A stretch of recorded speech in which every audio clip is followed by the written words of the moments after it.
பாதாம் சாப்பிடுவதால் கிடைக்கும் நன்மைகள். இருதய நோய். தினமும் பாதாம் சாப்பிட்டு வந்தால் இருதய நோய் வருவதை தடுக்கலாம்.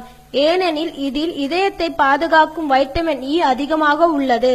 அது மட்டும் அன்றி வாரத்தில் 5 நாட்கள் தொடர்ந்து பாதாம் சாப்பிட்டு வந்தால் 50% இதய நோய் வருவதை தடுக்கலாம். கொலஸ்ட்ரால். தினமும் ஒரு கையளவு பாதாம் சாப்பிட்டால் உடலில் உள்ள கெட்ட கொலஸ்ட்ரால் குறைந்து நல்ல கொலஸ்ட்ராலின் அளவை சீராக வைக்க உதவும். இரத்த அழுத்தம். பாதாமில் சோடியம் குறைவாகவும் பொட்டாசியம் அதிகமாகவும் உள்ளதால் இரத்த அழுத்தத்தை கட்டுப்பாட்டுடன் வைத்துக் கொள்ளும். புற்றுநோய். நார்ச்சத்து அதிகமாக இருக்கும் பாதாமை சாப்பிட்டால் அது குடல் இயக்கத்தை சீராக வைத்து குடல் புற்றுநோய் உண்டாக்குவதை தடுக்கும். அது மட்டும் இன்றி இதில் வைட்டமின் இ அதிகமாக இருப்பதால் மார்பக புற்றுநோய் செல்களை வளர்வதை தடுக்கும்.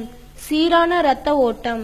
மக்னீசியம் பாதாமில் அதிகம் இருப்பதால் இது உடல் முழுவதும் இரத்த ஓட்டம் சீராக பாய உதவியாக இருக்கும். இதனால் நன்கு சுறுசுறுப்புடன் வேலை செய்யலாம். வலுவான எலும்புகளும் மற்றும் பற்களும்.